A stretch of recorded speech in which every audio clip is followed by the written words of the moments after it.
हरियाणा की राजनीति की बात करें, उन चुनावों की बात करें, जाति मैटर करती है यहाँ पर। वो तमाम मुद्दे जो मनोज जी ने और अनुराग यहाँ पर गिनवा रहे थे, लेकिन साथ ही साथ परिवारों की जो राजनीति है, वो जो दबदबा है, वो भी मायने रखता है। क्या कुछ भ्रम टूटने वाले हैं इस बार के चुनाव पर? हम देखें, क्योंकि जिस तरह के अभी तक के एग्जिट पोल के नतीजे बता रहे हैं, अगर यही एग्जैक्ट में तब्दील होते हैं तो क्या हरियाणा की राजनीति एक नए सिरे से हम यहाँ पर देखेंगे? देखिए, एक बात तो है कि कलेक्टिव कॉन्शियसनेस, जो सामूहिक चेतना होती है, वो बदलती है। शिक्षा और जब भोगा हुआ यथार्थ उसके साथ मिल जाता है, जैसे कि अनएम्प्लॉयमेंट, एक मनोज जी ने बड़ी फंडामेंटल बात कही जो कि एडमिनिस्ट्रेटिव फिलॉसफी में बीजेपी को सोचना चाहिए था। ये रिवर्स माइग्रेशन जो हुआ, उसके बाद आप सोचिए कि इंडस्ट्री में लोगों को जाना चाहिए था। और ये बात बिल्कुल सही है कि 37% CMI का अगर आप देखेंगे तो 37% बेरोजगारी है, मतलब कराह रहा है हरियाणा। ऐसे में जब आप इसको एड्रेस नहीं करेंगे और जो लोग एग्रीकल्चर में वापस गए वो फिर वापस बाहर नहीं आ पाए, और उस पे आपने जले में नमक क्या छिड़का कि नीति आयोग से कभी 2 हफ्ते पहले रिपोर्ट दिलवा दी एन चुनाव के वक्त पे कि साहब, हिंदुस्तान में अगर कोई एक राज्य है जहां अनएम्प्लॉयमेंट सबसे कम हुआ है वो है हरियाणा। इससे लोग और नाराज हुए क्योंकि ये एकदम झूठा रिपोर्ट था। तो हकीकत ये है कि आप बेरोजगारी को ढक रहे हैं, एग्रेरियन डिस्ट्रेस जो है, जो कृषि में दिक्कतें हैं, उसको आपने दबा दिया है। तो ये दोनों चीजें इतना डेडली कॉम्बिनेशन थी कि बीजेपी के सत्ता को नाराजगी, और नाराजगी थोड़ी बहुत नहीं थी। 9.5 साल जो कहा गया ना, 9.5 साल में आपको एक चीफ मिनिस्टर को अचानक हटाना पड़ा उसके पीछे, और जो नया चीफ मिनिस्टर आए वो बेचारा 6 महीने में 3 महीने में कितना कर पाएगा, इसलिए उससे तो हम नहीं कुछ। और जिसको हटाया वो कहीं पोस्टर में, बैनर में, रैलियों में कहीं नजर नहीं आ रहा, क्योंकि आपने एसेस कर लिया था कि हमें ये बीजेपी का रीजनल लेवल पे फेल्योर है कि बीजेपी रीजनल लेवल पे या तो ऑटोनॉमी दीजिए जी, या ऑटोनॉमी नहीं तो उसको डायरेक्ट इस तरह कीजिए कि डेवलपमेंट पे ध्यान तो दे। आपने उठ पटांग हरियाणा में आप बता रहे थे कि क्या साहब गजब का विकास हुआ है, आप जीडीपी को विकास मानते हैं, जबकि भोगा हुआ यथार्थ बिल्कुल अलग होता है। बिल्कुल आंकड़ों की बाजीगरी में नहीं पड़ना चाहिए। प्रियंका गुप्ता कांग्रेस पार्टी की प्रवक्ता हमारे साथ बनी हुई है, लेकिन प्रियंका जी, इस वक्त की जो टैली है वो मैं आपको बता दूं, भारतीय जनता पार्टी हरियाणा में 18 सीटों पर आगे है, कांग्रेस पार्टी 22 सीटों पर। आंकड़ा और बढ़ गया है, बीजेपी 20, कांग्रेस 22। 20 मिनट से ज्यादा हो चुके हैं पोस्टल बैलेट की काउंटिंग के। बहुत ज्यादा अंतर नहीं है, जैसा एग्जिट पोल में बताया जा रहा था उस तरीके की लड़ाई अभी नहीं दिख रही है, लगभग बराबरी पर हैं आप दोनों। देखिए, भारतीय जनता पार्टी का सुपड़ा साफ होने जा रहा है, और क्यों होने जा रहा है वो मैं आपको बताती हूँ। देखिए, हकीकत ये है कि इनकी जो खट्टर वाली सरकार थी वो पूरी तरीके से खटारा थी, उसको इन्होंने हटाया, लेकिन फिर भी ये फेस सेविंग कर नहीं पाए। और हकीकत ये है कि जिस तरह से भारतीय जनता पार्टी ने जनता को बरगलाया और जनता से झूठ बोला, अग्निवीर जैसी योजनाएं लाए, जिसमें जो है आप देखिए किस तरह से युवा पिसता चला जा रहा है।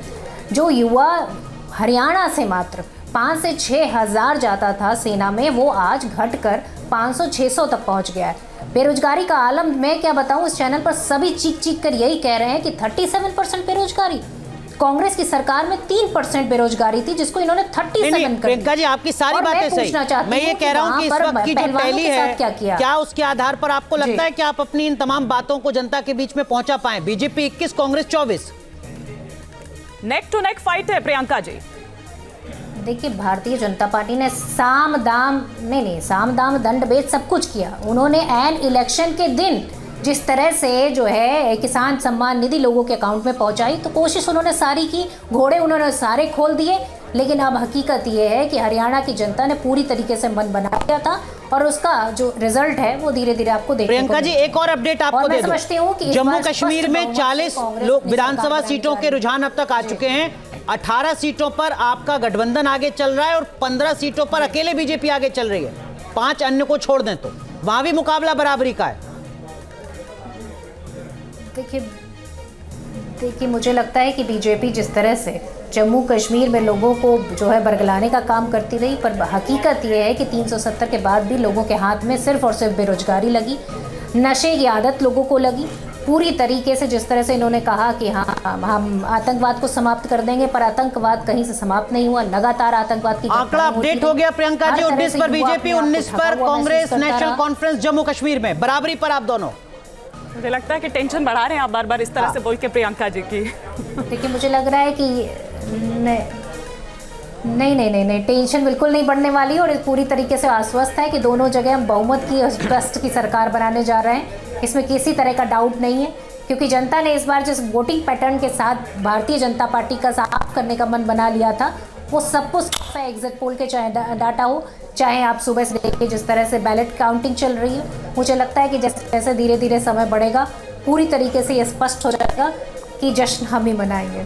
ठीक है, लेकिन एनके सर वो जम्मू कश्मीर की यहाँ पर बात हो रही है, मैं उसी को उठाती हूँ जो प्रियंका जी यहाँ पर कह रही है। हालांकि जब तक क्लियर कट नहीं आ जाता, पिक्चर क्लियर नहीं हो जाती, तब तक हर कोई अपने दावे इसी तरह से करते नजर आएंगे, वो चाहे कांग्रेस हो या फिर वहां पर जम्मू कश्मीर में बीजेपी भी आप देखिए पूरी तरह से आश्वस्त वहां पर नजर आ रही है।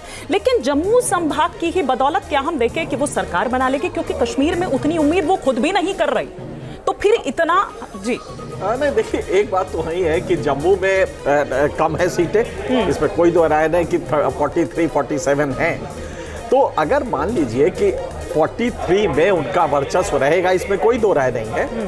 47 में कुछ सीटें हैं ऐसी जो 4-5 जिनमें कि बीजेपी जा सकती है, लेकिन जो 5 नॉमिनेशंस हैं जो उन्होंने 2023 में अमेंडमेंट किया संविधान में और लेफ्टिनेंट गवर्नर को 5 नॉमिनेशन करने के पावर्स दे दिए। अब इससे हुआ क्या, ये लॉपसाइडेड हो गया, क्योंकि 43 इधर और 5 और जोड़ दिए तो 48 मतलब बीजेपी 5 से शुरू करती है अपनी काउंटिंग, ऐसे कहते हैं सर इसको? हाँ बिल्कुल सही है कि 1995 और सर आप उसको देखिए तो 48 हो गया वो आंकड़ा, तो मिल गया 48 हो गया, इधर 47 हो गया, तो उस तरह भी देखे तो मुझे लगता है कि बीजेपी वहां सरकार बनाने की स्थिति में होगी। और फिर आपको कभी नहीं मालूम है कि पीडीपी किस तरफ जाएगी, तो ये आप समझ सकते हैं कि अगर पीडीपी या रशीद किधर जाएंगे, सज्जाद लोन किधर जाएंगे, सज्जाद लोन किधर जाएंगे।